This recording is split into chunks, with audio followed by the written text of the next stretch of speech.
नमस्कार दोस्तों, welcome to sports engineer. दोस्तों, फिजिकल एजुकेशन मॉक टेस्ट का हम 6th पार्ट इस वीडियो में डिस्कस करने वाले हैं। वीडियो शुरू करते हैं।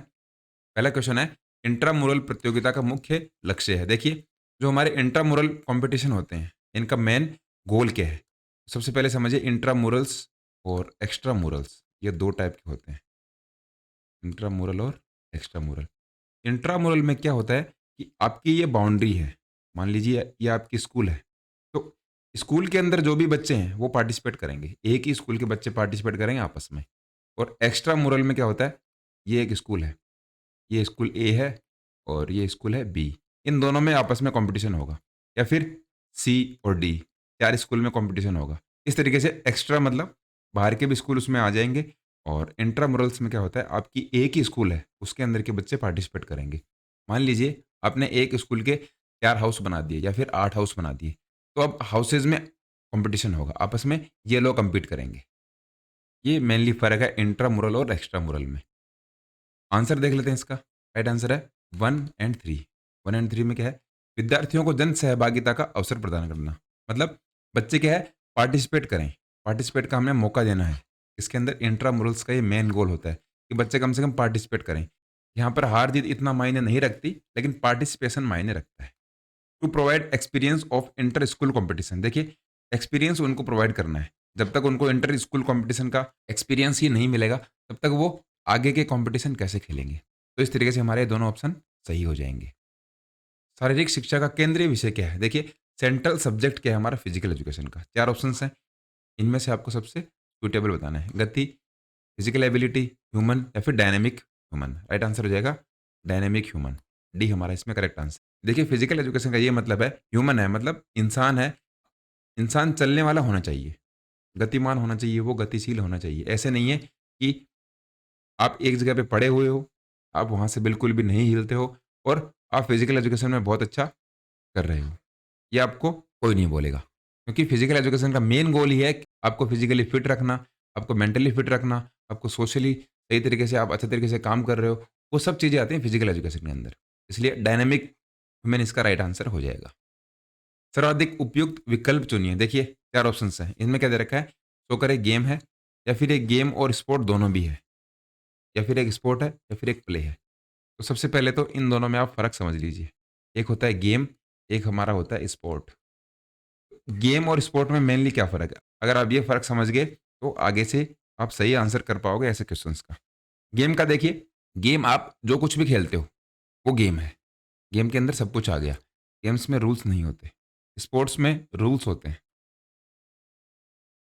हैं, प्रॉपर मेज़रमेंट होता है। उन्हीं मेज़रमेंट्स के अंडर आपको खेलना पड़ता है।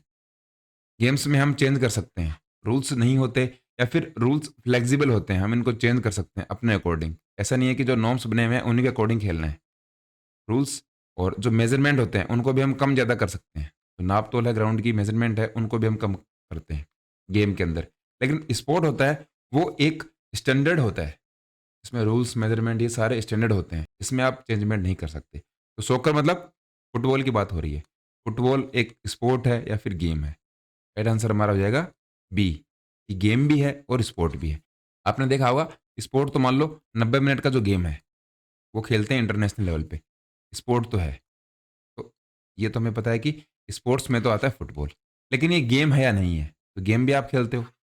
गेम कहाँ खेलते हो? आप अपनी गली में खेलते हो, घर पे खेलते हो, वो एक गेम हो गया। उसमें आप अपने रूल बनाते हो और उनके अकॉर्डिंग आप खेलते हो। इसलिए ये ऑप्शन हमारा बी करेक्ट हो जाएगा। कन्फ्यूज़ आप हो सकते हो, अगर आपको इसका सही तरीके से पता नहीं हो कि गेम क्या होता है और स्पोर्ट क्या होता है। इसलिए ये दोनों होते हैं, गेम और स्पोर्ट दोनों हो सकता है। तो क्रॉस वेबर टेस्ट से क्या मापते हैं? क्रॉस वेबर एक टेस्ट होता है। इससे हम क्या मापते हैं, ये हमको पूछा गया है। मिनिमम मसल स्ट्रेंथ को नापने का काम आता है क्रॉस वेबर टेस्ट। ये देखिए, क्रॉस वेबर टेस्ट 1940 में दिया गया था। किसके द्वारा? हेंस क्रॉस और सोंजा वेबर के द्वारा। कहाँ के थे?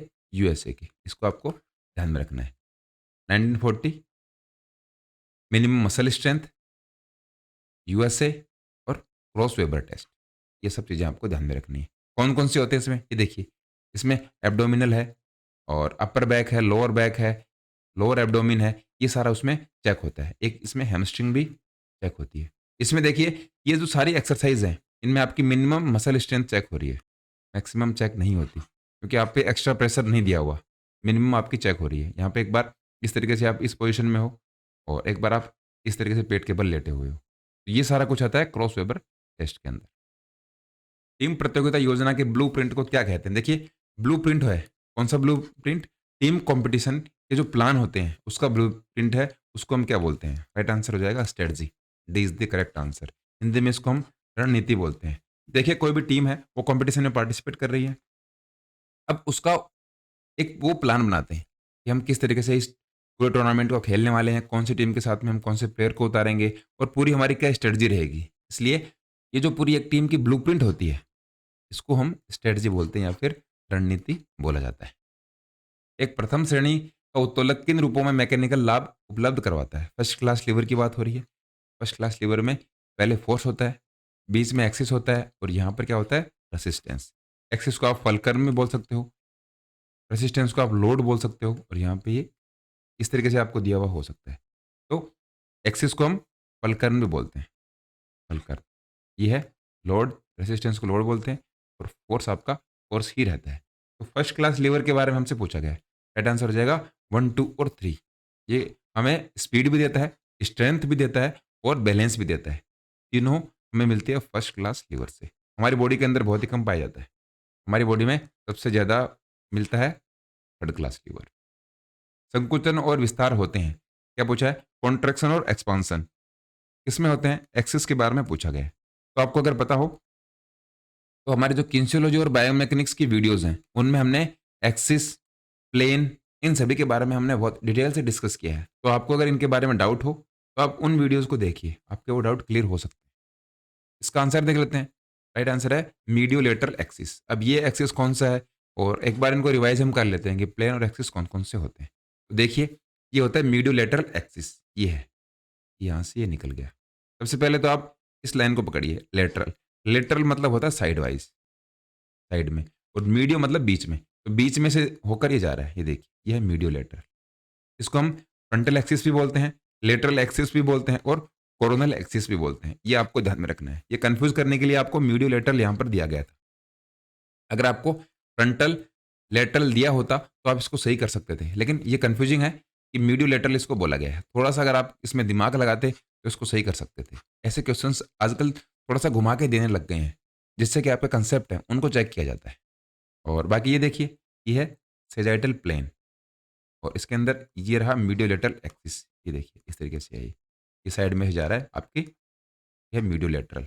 और आगे पीछे जो है एंटीरियो पोस्टीरियर, ये है एंटीरियर एरिया और ये है पोस्टीरियर। ये पीछे के एरिया को हम बोलते हैं एंटीरियो पोस्टीरियर।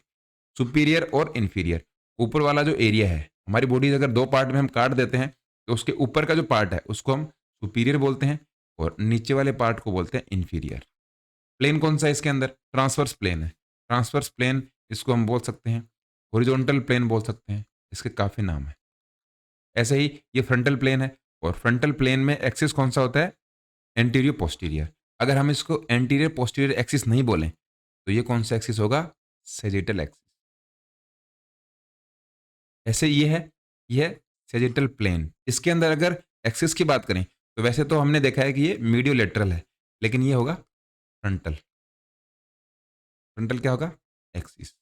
इस तरीके से ये जुड़े हुए होते हैं। फ्रंटल भी हमने इसका नाम देखा है, इसका नाम हमने कोरोनल भी देखा है।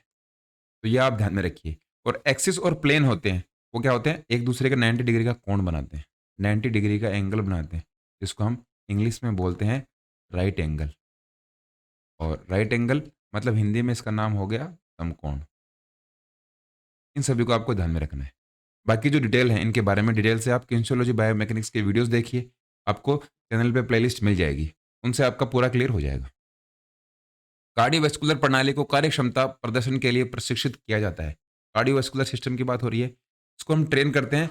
इसमें कौन सा फंक्शन हम यूज करते हैं? राइट आंसर हो जाएगा एरोबिक एक्सरसाइज। ये मैं आपको बहुत बार बता चुका हूँ। एरोबिक एक्सरसाइज में O2 की प्रेजेंस होती है और एनएरोबिक में O2 की प्रेजेंस नहीं होती। बिना ऑक्सीजन के हम एक्सरसाइज करते हैं, वो होती है एनएरोबिक। और जहाँ पर ऑक्सीजन मौजूद होती है वहाँ पर जो एक्सरसाइज होगी उसको हम एरोबिक बोलते हैं। कौन कौन सी होती हैं एरोबिक एक्सरसाइज? आप 1 किलोमीटर भागते हो, 5 किलोमीटर, 2 किलोमीटर, मतलब जो लॉन्ग डिस्टेंस रनिंग होती है वो आती है एरोबिक के अंदर। एनारोबिक में 100 मीटर, 200 मीटर और 400 मीटर। ये जो स्प्रिंट है ये हमारी आती है एनारोबिक के अंदर। इसका मतलब आप ये जो स्प्रिंट लगाते हो, ये जो शॉर्ट डिस्टेंस की रनिंग करते हो, इसके अंदर आपको ऑक्सीजन लेने का टाइम नहीं मिलता, इसलिए इनको एनारोबिक बोला जाता है। एन और एरो, एरो मतलब है हवा और एन मतलब इसका ऑपोजिट। इसके अंदर आप ऑक्सीजन का इंटेक कम करते हो और लॉन्ग डिस्टेंस में अगर आप ऑक्सीजन नहीं लोगे तो आपकी बॉडी काम करना बंद कर देगी, इसलिए इसको एरोबिक एक्सरसाइज बोला जाता है। बैलिस्टिक मेथड होता है फ्लेक्सिबिलिटी के लिए। इस तरीके से हमारा इसमें सी ऑप्शन सही हो जाएगा। ऐसा व्यवहार जिसमें प्रतिद्वंदी को मनोवैज्ञानिक तथा शारीरिक नुकसान पहुंचाकर जीतना है। देखिए, एक हम बिहेवियर की बात कर रहे हैं, उस बिहेवियर के अंदर जो हमारा ओपोनेंट है, सामने जो हमारे ओपोनेंट है, उसको साइकोलॉजी और फिजिकली जब हम हार्म करते हैं, उसको नुकसान पहुंचाते हैं, उसको क्या बोलते हैं? ये हमारा है आक्रामकता का साधन के रूप में उपयोग, use as an instrument of aggression. जब हम एग्रेसिव होते हैं, मान लो क्रिकेट के हम एग्जाम्पल लेते हैं, तो क्रिकेट में एक बॉलर है, वो सामने बॉलिंग कर रहा है। बॉलिंग करते टाइम पे वो बहुत ज़्यादा एग्रेसिव होता है बैट्समैन के लिए, तो बैट्समैन थोड़ा-सा उससे घबरा जाएगा। बैट्समैन जब घबराएगा तो उसका बेनिफिट बॉलर को मिल जाएगा और उसको वो आउट कर सकता है। इस तरीके से आप इसको समझिए। कॉजिंग साइकोलॉजिकल मतलब वो साइकोलॉजिकल उस पे प्रेशर बना रहा है और फिजिकली भी हार्म कर सकता है। मान लो इसने बाउंसर मार दिया और उसके कंधे पे लग गई या फिर उसके मुँह पे लग गई। तो ये हमारा जो आता है वो किसके अंदर आता है? आक्रामकता का साधन युग, मतलब एग्रेशन का इंस्ट्रूमेंट यूज़ करके जब ओपोनेंट के लिए ऐसा बिहेवियर क्रिएट करता है जिसमें फिजिकली और साइकोलॉजिकल जब वो हार्म होता है, उसको नुकसान पहुँचता है, उसको हम बोलते हैं इंस्ट्रूमेंट का यूज़ करना एग्रेशन को। बास्केटबॉल खिलाड़ियों को लगने वाली सामान्य चोट है। जो हमारे बास्केटबॉल प्लेयर्स हैं, उनको कौन-सी चोट कॉमनली लगती है? सामान्य रूप से कौन-सी चोट लगती है? राइट आंसर हो जाएगा lateral ligament injury of ankle interior. देखते हैं चोट कहाँ पर होती है? ये देखिए, ये हमारा टखना है। तो टखने के अंदर ये एंटीरियर मतलब आगे का पार्ट। मैंने आपको बताया था एंटीरियर मतलब आगे है और पोस्टीरियर मतलब पीछे, लेटरल मतलब साइड में। तो यहाँ पर बात हो रही है लेटरल की। ये हमने देखा था, ये देखिए lateral ligament injury of ankle, इसकी बात हो रही है। क्या बोलते हैं? कैलकैनियोफिबुलर लिगामेंट, यहाँ की बात हो रही है। ये बास्केटबॉल प्लेयर्स में लगने वाली एक बेसिक चोट है। बास्केटबॉल प्लेयर्स में ये चोट ज़्यादा लगती है। हड्डियों की बात कर लेते हैं। टिबिया है, फिबुला है, ये कहाँ की हड्डियाँ होती हैं? पैर के निचले की। और ये है टेलेस। टेलेस बोन भी होती है छोटी-सी। कैल्कनस बोन ये बड़ी वाली हड्डी जो पीछे निकली हुई होती है, ये कौन-सी बोन है? कैल्कनस। कई बार इसके बारे में भी पूछते हैं। तो आपको समझ में आ गया, बास्केटबॉल प्लेयर्स हैं, वो लेटरल साइड में जो लिगामेंट है, वो जल्दी टूटता है उनका। परीक्षण के समय उल्टे आने का एहसास का कारण क्या है? देखिए, जब हम टेस्ट करते हैं या फिर हम ट्रेनिंग करते हैं, इसको ट्रेनिंग हम बोल सकते हैं। तो ट्रेनिंग के टाइम पर वॉमिट होती है या फिर वॉमिट की फीलिंग आती है, उसका रीज़न क्या है? राइट आंसर हो जाएगा accumulation of lactic acid. Lactic acid जब जमा होता है तो हमें वॉमिट फील होती है। क्यों होती है? क्योंकि हम कंटिन्यूअस एक्सरसाइज करते जाते हैं O2 की एब्सेंस में, बिना ऑक्सीजन के हम एक्सरसाइज करते जाते हैं। तो हमारी जो मसल्स हैं, उनके जो टिश्यूज़ हैं, उनके जो ऊतक हैं, वहाँ पर ऑक्सीजन नहीं पहुँचती। ऑक्सीजन नहीं पहुँचेगी, पहुँचेगी तो हमें फीलिंग आएगी कि हमें वॉमिट आने वाली है, हमें उल्टी आने वाली है। यही एहसास कराता है जब लैक्टिक एसिड जमा हो जाता है, ग्लूकोज़ की भी कमी हो जाती है हमारी बॉडी के अंदर। ओलंपिक खेलों में व्यक्तिगत रूप से दिए गए स्वर्ण पदक में शुद्ध स्वर्ण में कितनी मात्रा होती है? देखिए, ओलंपिक जो गेम है, उनमें गोल्ड मेडल तो जो दिए जाते हैं, उसमें प्योर गोल्ड की मात्रा हमसे पूछी है, उसका अमाउंट पूछा है कि वो कितना होता है। राइट आंसर हो जाएगा चांदी जड़ित 6 ग्राम शुद्ध सोना। मतलब चांदी उसके अंदर बहुत ज़्यादा होती है, लेकिन जो प्योर गोल्ड है, वो कितना होता है? 6 ग्राम। ये देखिए, gold medals are required to be 92.5%, मतलब 92.5% इसमें सिल्वर होती है और 6 ग्राम इसमें सोने का या फिर प्योर गोल्ड का यूज़ किया जाता है। All India council of sports कब बनी थी? 1954 में। A is the correct answer. AICS इसको हम शॉर्ट में बोलते हैं। 1954, ध्यान में रखना है इसको। हार्वर्ड स्टेप टेस्ट परीक्षण किसका मापन करता है? हार्वर्ड स्टेप और टेस्ट। स्टेप टेस्ट से आपको ध्यान में रखना है कि यहाँ पर ये जो एक बेंच पड़ी हुई है, इसके ऊपर स्टेप एक बार ऊपर एक बार नीचे आना है। तो ये हमारा करता है कार्डियोवैस्कुलर एफिशिएंसी या फिर कार्डियक रेस्पिरेटरी एफिशिएंसी को ये मेजर करता है, हार्वर्ड स्टेप टेस्ट। ये देखिए, इस तरीके से आप इसको समझ सकते हो। ये एक स्टेप लगी हुई है, यहाँ पर एक बार ऊपर फिर नीचे। इस तरीके से जब ये कंटिन्यूअस एक्सरसाइज की जाती है तो उससे हम कार्डियक रेस्पिरेटरी एफिशिएंसी हम नाप लेते हैं। रीढ़ की हड्डी में ऊपर से नीचे के क्रम में होने वाले आसन विकार हैं। क्या बताने हमें? पोस्चर डिसऑर्डर या फिर पोस्चर डिफॉर्मिटीज हमें बतानी है। स्पाइनल कॉर्ड, स्पाइनल कॉर्ड हम रीढ़ की हड्डी को बोलते हैं। रीढ़ की हड्डी इस तरीके से हमारी कुछ होती है और उसमें हमने टॉप से बॉटम तक जाना है। टॉप से बॉटम तक होने वाले डिफॉर्मिटीज के बारे में बताना है। राइट आंसर देख लेते हैं उसके बारे में, उसके बाद में इनको हम डिटेल से डिस्कस करेंगे। सबसे पहले काइफोसिस है। तो काइफोसिस हमारी यहाँ पर होती है, जो थोरेसिक बोन है यहाँ पर काइफोसिस है। इसके बाद में स्कोलियोसिस, स्कोलियोसिस यहाँ पर होती है। और लॉर्डोसिस है, वो हमारी लंबर की जो बोन है, लंबर, लंबर मतलब कमर की जो हमारी हड्डियाँ हैं वहाँ पर होती है लॉर्डोसिस। इसलिए बी ऑप्शन हमारा करेक्ट हो जाएगा। इन सभी को देखते हैं कहाँ कहाँ पर होते हैं। ये देखिए, ये हेल्दी स्पाइनल कॉर्ड है, ये सामने ये हेल्दी है, ये काइफोसिस है और इसके बाद में ये है स्कोलियोसिस। तो हमने 1 नंबर पर इसको रखा था, 2 नंबर पर इसको, और ये है लॉर्डोसिस, ये 3 नंबर। इसलिए हमारा वो ऑप्शन सही था। ये देखिए, स्कोलियोसिस भी बहुत सारे टाइप्स का होता है। इसमें अगर थोरेसिक स्कोलियोसिस है तो आपकी जो हड्डियाँ हैं वो इस साइड डाइवर्ट हो जाएंगी, और लंबर है तो लंबर की हड्डियाँ हो जाएंगी। फिर है थोरेसिक और लंबर दोनों हो जाती हैं एक साथ इस तरीके से, और कंबाइंड में ये एस की साइज का बन जाता है। ये भी क्वेश्चन बहुत बार पूछा गया है कि एस साइज का जो डिफॉर्मिटी है वो कौन से में बनती है, तो आपको वो स्कोलियोसिस कर देना है, वहाँ पर लॉर्डोसिस या काइफोसिस मत कर देना। एस साइज की जब हमारी स्पाइनल कॉर्ड की साइज हो जाती है या फिर वो वैसा आकार कर लेते हैं जिसमें एस हो, वो स्कोलियोसिस के अंदर आता है। किस खेल में सर्वप्रथम दबाव शिक्षण विधि का इस्तेमाल किया गया था? ऐसा एक स्पोर्ट हमसे पूछा गया है जिसमें प्रेशर टीचिंग मेथड को यूज किया गया था। प्रेशर टीचिंग मेथड या फिर प्रेशर ट्रेनिंग मेथड का मतलब ये हो गया कि मान लीजिए हमारा ट्रेनिंग टाइम है 2 घंटे का। 2 घंटे में पहले प्लेयर्स मान लो 5 किलोमीटर भागते थे और उसके बाद में वो गेम खेलते थे। अब इसको प्रेशर के अंदर खेलना है। प्रेशर में खेलने का मतलब है 10 किलोमीटर भागना है, और उसके बाद में जैसा कि मेन गेम हो रहा है, मान लो एक कंपटीशन हो रहा है, वैसा ही सीन क्रिएट करके उनको मैच खिलाए जाते हैं। मैच खिलाने का मतलब है कि मान लो आप 0-2 से पीछे चल रहे हो, अब सामने वाली टीम को हराओ। ये हो गया प्रेशर। प्रेशर में उनकी ट्रेनिंग की जाती है। इससे क्या होता है, उनमें कॉम्पिटिशन लेवल है वो डेवलप होता है और प्लेयर अच्छा परफॉर्म करते हैं कॉम्पिटिशन के अंदर। तो सबसे पहले ये फुटबॉल के अंदर आया था। ये ऑप्शन हमारा करेक्ट हो जाएगा। ऊर्जा उत्पादन के उद्देश्य के लिए गैसों का आदान प्रदान कहा जाता है। Exchange of gases for the purpose of producing energy. देखिए, एक्सचेंज ऑफ गैसेस का नाम आ गया और ऑप्शन में हमें दे रखा है ब्रीदिंग, डिस्ट्रीब्यूशन, अकाउंटेबिलिटी और रेस्पिरेशन। तो हमारा आंसर हो जाएगा respiration. D is the correct answer. श्वसन होता है, श्वास नहीं होता। जब हम सांस लेते हैं, श्वास लेने का मतलब है हम ब्रीद कर रहे हैं। तो ब्रीद में दोनों होते हैं, ब्रीद इन और ब्रीद आउट। ब्रीद इन मतलब हमने सांस को अंदर लिया और आउट का मतलब हमने सांस को बाहर निकाला। लेकिन रेस्पिरेशन में ये दोनों आ गए, इसलिए डी ऑप्शन हमारा करेक्ट हो जाएगा। मानव शरीर में जिन खराब तत्वों की आवश्यकता नहीं रहती उनको क्या कहा जाता है? देखिए, हमारी बॉडी में जब हम वेस्ट को निकालते हैं, बैड एलिमेंट्स को हम बाहर निकालते हैं ह्यूमन बॉडी के अंदर से, उसको हम क्या बोलते हैं? इंग्लिश में हमसे पूछा गया है। राइट आंसर है बी, एक्सक्रेशन। आपको इंग्लिश में ही पूछा जाएगा, इसलिए आपको पता होना चाहिए। हिंदी में अगर इसका नाम कुछ अजीब सा मिल गया तो आप कंफ्यूज हो जाओगे। इसलिए एक्सक्रेशन आप ध्यान में रखिए। हमारा जो बॉडी वेस्ट है उसको निकालने की जो प्रोसेस है, उसको निकालने की टर्म है, उसको बोलते हैं एक्सक्रेशन। रक्त शर्करा मतलब ब्लड शुगर कमी आने से इंसुलिन के बैरियर का कारण बनता है, उसका एक उदाहरण है। देखिए, हमारा जो ब्लड शुगर है वो कम हो जाता है, डिक्रीज हो जाता है, जिससे क्या है, इंसुलिन में बैरियर आ जाता है। उसका क्या एग्जाम्पल है? Action of glycogen. वो सब ग्लाइकोजन की वजह से होता है।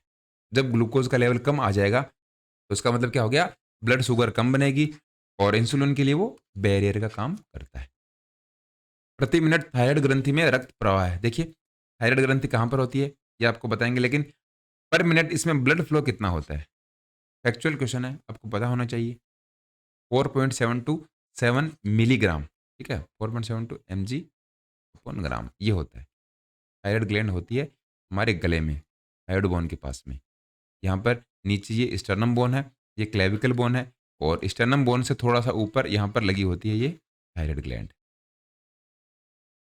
प्लीहा किस तंत्र का भाग है? स्प्लीन होती है, और स्प्लीन हमारी जो आरबीसी हैं, आरबीसी स्प्लीन में जाकर खत्म होती हैं, वहाँ पर वो फिनिश हो जाती हैं, या फिर इनको कब्रगाह भी बोलते हैं। आरबीसी की कब्रगाह, graveyard of RBC. Part of which system? हमारे बॉडी में अलग अलग सिस्टम होते हैं, ये कौन से सिस्टम का पार्ट होती है? तो राइट आंसर हो जाएगा lymphatic system, C is the correct answer. ये ब्लड सर्कुलेशन सिस्टम का पार्ट नहीं होती, इसलिए आप इसको ध्यान में रखिए, काफ़ी इंपॉर्टेंट क्वेश्चन है। ये देखिए एनाटॉमी ऑफ द स्प्लीन, ये स्प्लीन है, ये आर्टरी वेन ये सब दे रखा है। कहाँ पर होती है? हमारा जो लीवर होता है उसके एकदम लास्ट वाला जो कॉर्नर है स्टमक के जस्ट ऊपर, ईसोफेगस यहाँ पर है, और इसके जस्ट लेफ्ट साइड में होती है स्प्लीन। हार्मोन प्रणाली के रसायनों के कौन से क्षेत्रों को प्रभावित करते हैं? देखिए हमारे जो हॉर्मोन्स हैं उनको सीक्रेट करने का काम कौन सा करता है, ये हमसे पूछा गया है। राइट आंसर हो जाएगा endocrine, B is the correct answer. Endocrine जो हमारी ग्लैंड होती हैं वो क्या काम करती हैं? हॉर्मोन्स को सीक्रेट करती हैं बस। ये देखिए ये हमारा पूरा एंडोक्राइन सिस्टम है, इसको शॉर्ट में देख लेते हैं। सबसे पहले ब्रेन, तो ब्रेन के अंदर क्या है? पिट्यूटरी ग्लैंड, पीनियल ग्लैंड और हाइपोथैलेमस। तो ब्रेन के अंदर कितनी होगी? 3 ग्लैंड है। इसके बाद में है pancreas, thymus gland, thyroid, adrenal और टेस्टिस के साथ साथ ओवरी। इस तरीके से ये पूरा हमारा एंडोक्राइन सिस्टम होता है। कहाँ कहाँ पर होते हैं इस डायग्राम के अकॉर्डिंग आप देख सकते हो। रसनी डैश के और पाचन प्रणाली से संबंधित है। देखिए फिरिंग्स की बात हो रही है। फिनिक्स किन्हीं 2 सिस्टम से रिलेटेड है। एक तो इसमें है डाइजेस्टिव सिस्टम, इसको हम बोलते हैं पाचन तंत्र। पाचन तंत्र के साथ-साथ इन 4 ऑप्शंस में से बताना है कि वो कौन से और सिस्टम से संबंधित है। राइट आंसर हो जाएगा respiration, A is the correct answer. देखते हैं किस तरीके से है। तो सबसे पहले देखिए ये हमारा है रेस्पिरेशन सिस्टम। सबसे पहले रेस्पिरेशन यहाँ से स्टार्ट होता है, नेवल कैविटी से। ये जो हमारे नाक के छेद होते हैं, यहाँ से रेस्पिरेशन स्टार्ट होता है। इसके बाद में नॉस्ट्रिल के बाद यहाँ पर हवा आती है। ये ओरल कैविटी है, जो हमारे मुँह की खाली जगह है। वहाँ के बाद में ये है फेरिंग्स। इसके बारे में ही हमसे पूछा गया था। ये देखिए, ये बात हो रही है फेरिंग्स की। इसके बारे में पूछा गया था। ये फेरिंग्स यहाँ पर है और फेरिंग्स के बाद में हवा यहाँ पर लेरिंग्स में आती है, फिर ट्रैकिया और फिर ब्रोंकी, ब्रोंकियोलस और लास्ट में एल्वियली। एल्वियली में आपको पता होना चाहिए O2 या फिर जो गैसेज़ हैं, उनका एक्सचेंज होता है। गैसेस का कौन सा एक्सचेंज होगा? O2 और CO2 का। हमारी बॉडी को O2 मिल जाती है या फिर ऑक्सीजन मिल जाती है और CO2 वापस एल्वियली से होते हुए वापस हम इसको बाहर निकाल देते हैं। ये पूरी प्रोसेस होती है रेस्पिरेशन सिस्टम की। हमको ये देखना है कि फेरिंग्स इसका पार्ट है। इसके बाद में ये देखिए, यह डाइजेस्टिव सिस्टम, इसके अंदर भी फेरिंग्स। माउथ कैविटी से ये प्रोसेस शुरू होती है और फिर ईसोफेगस से होते हुए large intestine, small intestine, stomach, pancreas होते हुए लास्ट ये रेक्टम और एनस में चले जाते हैं। वेस्ट प्रोडक्ट होते हैं जो। इसलिए फेरिंग्स का हमें ध्यान रखना है। ये डाइजेस्टिव सिस्टम और रेस्पिरेटरी सिस्टम दोनों में पाया जाता है या फिर दोनों में काम आता है। सेट कमांड पर धावक किस स्थिति में होता है? देखिए ये बात हो रही है स्प्रिंट की। स्प्रिंट जो रेसेस होती हैं उसके अंदर कॉम्पिटिटर्स ऑन योर मार्क की एक कमांड दी जाती है। उस कमांड के बाद में जो प्लेयर होते हैं वो अपने जो ब्लॉक्स होते हैं ब्लॉक्स पे आ जाते हैं। ब्लॉक्स पे आने के बाद उनको बोला जाता है सेट। तो सेट में वो अपनी हिप है उसको ऊपर कर लेंगे और अब दौड़ने के लिए तैयार है। तो उसमें जो उनका पोजीशन है, उनकी जो पोजीशन है वो इक्विलिब्रियम में नहीं होती। कौन सी होती है? अनस्टेबल इक्विलिब्रियम में होती है। अस्थिर संतुलन में वो होते हैं, जिससे उनके लिए थोड़ा मुश्किल होता है स्टार्टिंग में दौड़ करना। इसलिए अनस्टेबल इक्विलिब्रियम इसमें राइट आंसर हो जाएगा। सेट कमांड की बात हो रही है, उसके अंदर ये सब होता है। डिस्कस की रिहाई के समय देखिए, डिस्कस जब होता है उसको हम रिलीज करते हैं, उसमें सेंट्रीफ्यूगल और सेंट्रीपिटल फोर्स के बारे में पूछा गया है। तो आपको सबसे पहले तो ये पता होना चाहिए, ये एक सर्कल है। सर्कल के जो अंदर फोर्स लगेगा अंदर की तरफ, वो होता है सेंट्रीपिटल फोर्स, और सर्कल के बाहर की साइड में जो फोर्स लगता है वो होता है सेंट्रीफ्यूगल। तो आप इससे समझ गए होंगे, सेंट्रीफ्यूगल फोर्स जब ज़्यादा होगा तो डिस्कस दूर की तरफ जाएगा, और सेंट्रीपिटल फोर्स होगा इसका मतलब वो अंदर की तरफ लगने वाला फोर्स है। इसलिए बी ऑप्शन हमारा करेक्ट हो जाएगा। इसमें क्या लिखा गया है कि सेंट्रीफ्यूगल फोर्स इज ग्रेटर, ये ज़्यादा हो जाएगा सेंट्रीपिटल फोर्स से। अगर ये फोर्स बाहर जाने वाला फोर्स ज़्यादा नहीं होगा तो वो डिस्कस यहीं पे गिर जाएगा। ये फोर्स ज़्यादा है, मतलब कौन सा फोर्स ज़्यादा है? सेंट्रीफ्यूगल फोर्स ज़्यादा है। किससे ज़्यादा है? सेंट्रीपिटल फोर्स से। सेंट्रीफ्यूगल फोर्स कहाँ लगता है? सेंटर से बाहर की साइड में, और सेंट्रीपिटल कहाँ लगता है? सेंटर की साइड में। इन दोनों को आप इस तरीके से समझिए। मनोवैज्ञानिक कौशल प्रशिक्षण वह चरण है जहाँ एथलीट को खेल डैश महत्व पक्ष का एहसास करा। देखिए साइकोलॉजिकल जो स्किल ट्रेनिंग है, ये एक ऐसी स्टेज है जहाँ पर एथलीट क्या रियलाइज करता है, किसकी इंपॉर्टेंस को रियलाइज करता है। राइट आंसर हो जाएगा performance goal, A is the correct answer. इसमें क्या है, साइकोलॉजिकल जब ट्रेनिंग दी जाती है तो उस ट्रेनिंग के अंदर प्लेयर को अपने गोल का पता होना चाहिए और उस गोल को अचीव करने के लिए वो परफॉर्म करता है। आजकल बहुत सारी टीम है वो साइकोलॉजिकल जो कोच है उनको रखते हैं, क्योंकि एक मैच हारने के बाद में या फिर किसी टूर्नामेंट को जीतने के बाद में प्लेयर्स हैं वो अनस्टेबल हो जाते हैं। कई बार तो वो ओवर कॉन्फिडेंट हो जाते हैं कि हमने इस टूर्नामेंट को जीत लिया, हमने इस वर्ल्ड कप को जीत लिया। या फिर एक मैच को हारने के बाद में एक एक टूर्नामेंट को हारने के बाद में वो बहुत ही लो फ़ील करते हैं। इसके लिए हमें साइकोलॉजिकल जो स्किल कोच है उसकी ज़रूरत पड़ती है। वो आपको गोल बताएगा, परफॉर्मेंस आपके गोल है। मतलब आपको इस टूर्नामेंट में 5 गोल करने हैं बस, ये आपका गोल है। तो आप उन 5 गोल के लिए प्रैक्टिस करते रहोगे। इस तरीके से वो एक एथलीट को समझाते हैं और उनके जो स्पोर्ट है, उनका खेल है, उसको धीरे-धीरे इम्प्रूव करते हैं।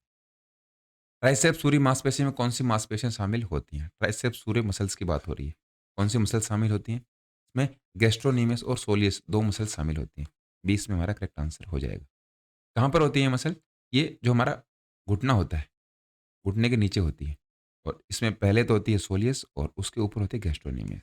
ये आपको ध्यान में रखना है, लास्ट वीडियो में भी हमने इसके बारे में डिस्कस किया था। निम्न में से कौन-सा सीखने का एक नियम है? तीनों ही नियम हैं, ये आपने देखे भी होंगे। Law of readiness, law of practice और law of effect. D is the correct answer. किसने दिए थे? थॉर्नडाइक ने। थॉर्नडाइक ने ये तीनों नियम दिए थे। कौन से नियम दिए थे? Law of learning. मानसिक विकास में शामिल है। मेंटल डेवलपमेंट में क्या-क्या शामिल होता है, ये हमसे पूछा गया है। राइट आंसर हो जाएगा logic and thinking. D is the correct answer. देखिए, जब मेंटल डेवलपमेंट की बात करते हैं, तो जब तक आप लॉजिकल नहीं सोचोगे, जब तक आप लॉजिकल नहीं जाओगे, इसका मतलब आप मेंटली डेवलप नहीं हुए हो। आपको जो बात बताई गई है, आप उसी को मान रहे हो, इसका मतलब आप लॉजिकल नहीं सोचते। आपको कुछ भी बता दिया। आपको ये बता दिया गया कि जो चाँद है, चाँद को अभी धरती पे लाया जाएगा। मतलब हम चाँद को अर्थ पे लेकर आएँगे, उसके बाद में उसको समुद्र में डालेंगे, जो हमारे बहुत सारे बड़े समुद्र हैं, उसमें डालेंगे और उसमें पानी भर देंगे पूरा और पानी भरने के बाद में उसको वापस वहाँ पे छोड़ देंगे। और वहाँ पर जब चाँद आराम से चला जाएगा, उसके बाद में हम वहाँ पर इंसान भेजेंगे और रहना शुरू कर देंगे। और इस बात को हमने मान लिया। इसका मतलब हमारा मेंटल डेवलपमेंट है, वो नहीं हो पाया। लेकिन जब हम लॉजिकली सोचेंगे कि ऐसा पॉसिबल है या नहीं है, तो हमें पता लगेगा कि ऐसा पॉसिबल नहीं है। क्योंकि हम उसमें सोच रहे हैं, हम उसमें थिंकिंग कर रहे हैं और लॉजिकल जा रहे हैं। चाँद को यहाँ पर लाना इम्पॉसिबल है। चाँद यहाँ पर नहीं आ सकता। सीखने की प्रक्रिया में प्रतिदर का धीमा होना एक सीमा के बाद सुधार असंभव होने लग जाता है। इसका मतलब देखिए क्या है? मान लीजिए आप कोई ट्रेनिंग कर रहे हो, ये हर जगह लागू होता है। जहाँ पर भी आप लर्निंग कर रहे हो, हमने ट्रेनिंग का एग्ज़ाम्पल लिया है, वहाँ पर ये स्टेज आती है। तो एक स्टेज के बाद में आपकी परफ़ॉर्मेंस ऐसे है, थोड़े टाइम तक ऐसे चलेगी, इसके बाद में ये डाउनफ़ॉल होना इसका शुरू हो जाएगा। इसके बारे में पूछा गया है, इसको क्या बोलते हैं? जहाँ पर आपकी ये जो परफ़ॉर्मेंस है, ये स्टेबल हो जाती है। उससे ऊपर जाना इम्पॉसिबल रहता है या फिर नेक्स्ट टू इम्पॉसिबल है, बहुत मुश्किल है। उसको हम प्लेटू बोलते हैं, पठार बोलते हैं उसको। A is the correct answer. इसके ऊपर आपकी परफ़ॉर्मेंस नहीं जा रही, इसका मतलब ये आपका परफ़ॉर्मेंस ऑफ प्लेटू हो गया।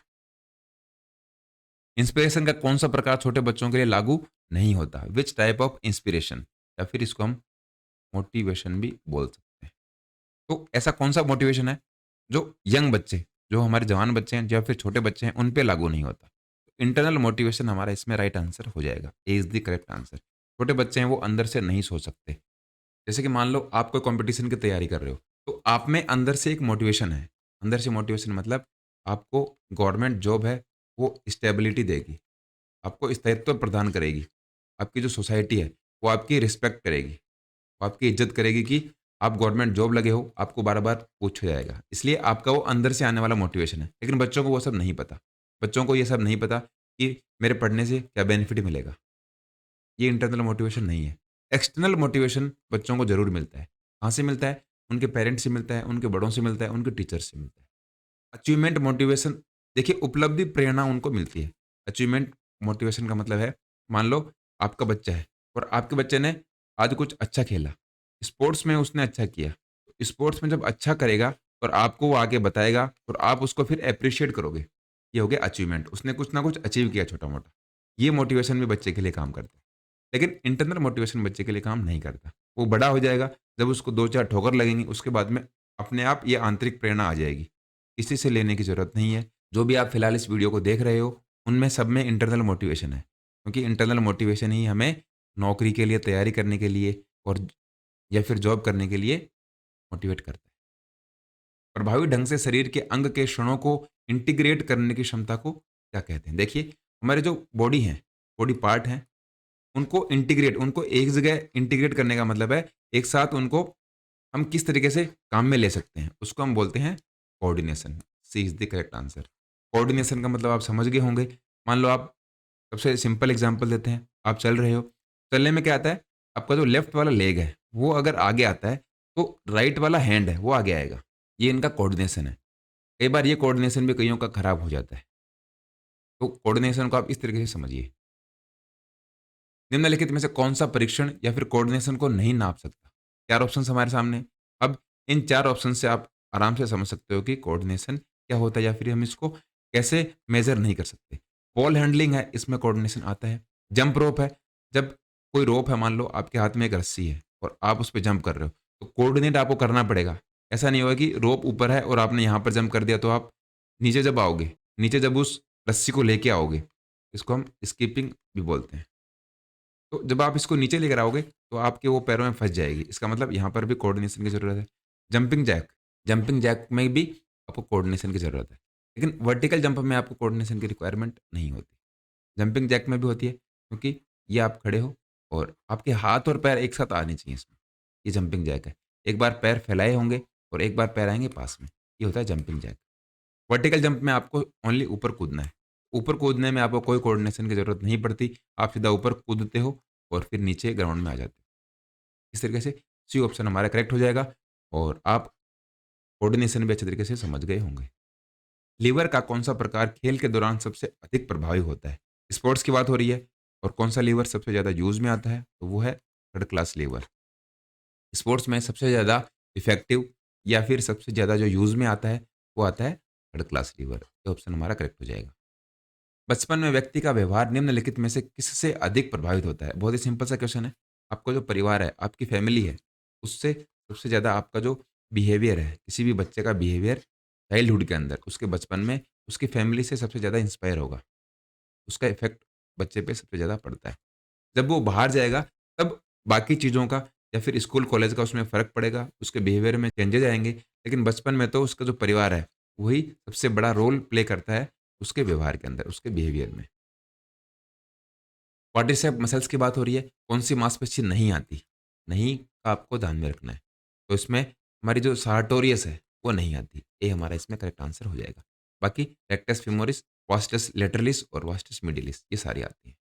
वास्टस इंटरमीडियस रह गई। तो आरवी3 इसका फ़ॉर्मूला होता है। आर मतलब रेक्टस फीमोरिस और वी की 3 हैं। 3 कौन-सी हैं? इंटरमीडियस, लैटरलस और मीडियलस। इस तरीके से 4 मसल्स का ग्रुप होता है क्वाड्रिसेप्स। कहाँ पर होता है? ये हमारी जो थाई की मसल है, ये हमारा क्वाड्रिसेप्स का मसल है और थाई की जो पीछे की मसल्स हैं, उनको बोलते हैं हैमस्ट्रिंग। स्ट्रेस, स्प्रेन, चोटों के लिए तत्काल प्रबंधन क्या है? हमें पता है, हम आइस पैक लगाते हैं। जब हमें स्ट्रेस हो जाता है, स्प्रेन हो जाता है, तो हमें आइस पैक्स का यूज़ करना चाहिए। बहुत ही सिंपल सा क्वेश्चन है। इसको हमने लास्ट वीडियो में भी बहुत ज़्यादा डिस्कस कर लिया है। जीवित चीज़ों के अध्ययन करने वाले विषय को क्या कहते हैं? लिविंग थिंग्स हैं।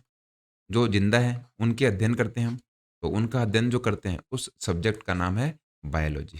कोशिका विज्ञान नहीं होता और बाकी एनाटॉमी के अंदर हम क्या करते हैं, स्ट्रक्चर जो है, हम स्ट्रक्चर की स्टडी करते हैं। उसके फंक्शनिंग की स्टडी हम करते हैं फिजियोलॉजी के अंदर। इसका मतलब हो गया कि आपका जो मस्कुलर सिस्टम है, मस्कुलर सिस्टम के जो मसल्स हैं, उनके बारे में स्टडी करेंगे हम एनाटॉमी में और मसल्स किस तरीके से काम करती हैं, उसकी स्टडी हम फिजियोलॉजी के अंदर करेंगे। इन दोनों में ये फ़र्क है और इस फ़र्क से आप अच्छे अच्छे तरीके से इसको समझ सकते हो।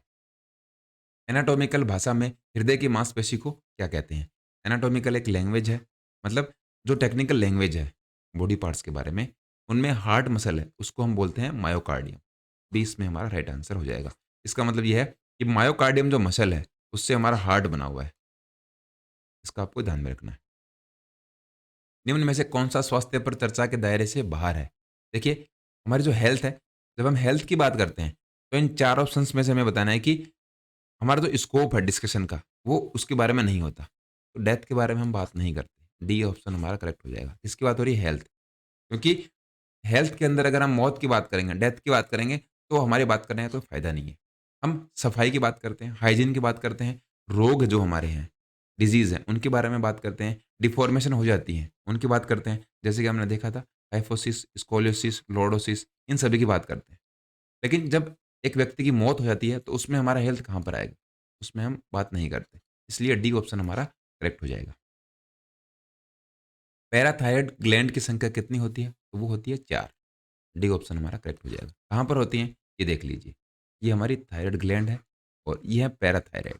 2 ग्रुप होते हैं इसके, मतलब 2 पेयर होते हैं। एक ये रहा, एक यहाँ पर और 2 यहाँ पर होते हैं। इसलिए 4 इनकी संख्या होती है। डी ऑप्शन हमारा करेक्ट हो जाएगा। कुश्ती को आधुनिक ओलंपिक खेलों में कब शामिल किया गया था? तो सबसे पहला जो ओलंपिक हुआ था उसमें ही शामिल कर लिया गया था। ये ऑप्शन हमारा करेक्ट हो जाएगा। कौन-कौन से गेम शामिल किए गए थे? ये 9 गेम शामिल थे। इसमें athletics, cycling, fencing, gymnastic, shooting, swimming, tennis, weightlifting और रेसलिंग। ये 9 गेम्स थे जिनको शामिल किया गया था मॉडर्न ओलंपिक गेम्स में 1896 में। कहाँ पर हुआ था? एथेंस के अंदर। पहले ओलंपिक की ये बात हो रही है। जूडो ओलंपिक खेलों में पहली बार कब शामिल किया गया? तो 1964 में। और ये ओलंपिक कहाँ हुआ था? टोक्यो, जापान के अंदर। इसको शामिल किया गया था जूडो को ओलंपिक खेलों में।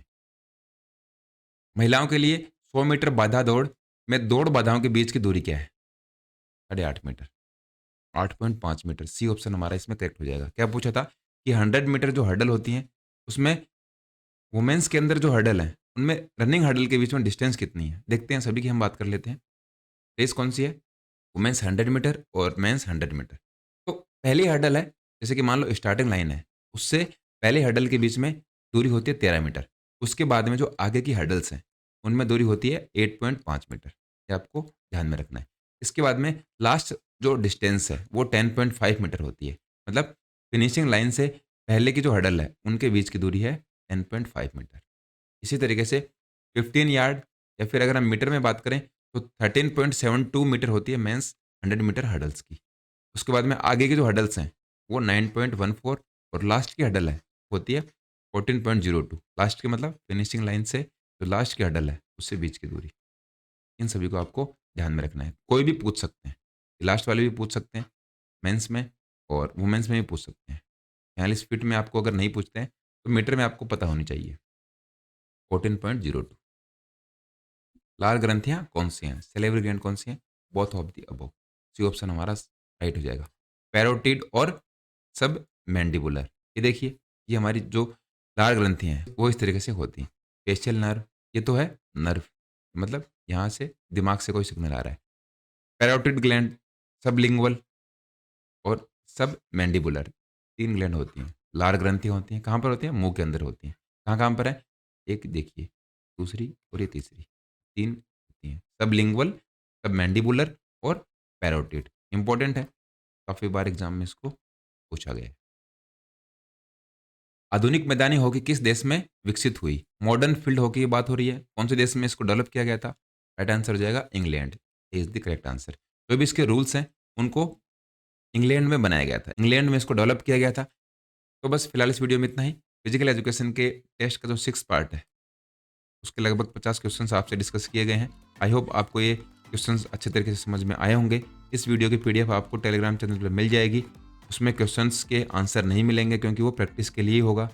और बस अगर वीडियो सही लग रहा है तो आप लाइक वाइक कर सकते हो। मिलते हैं अगले वीडियो में। धन्यवाद।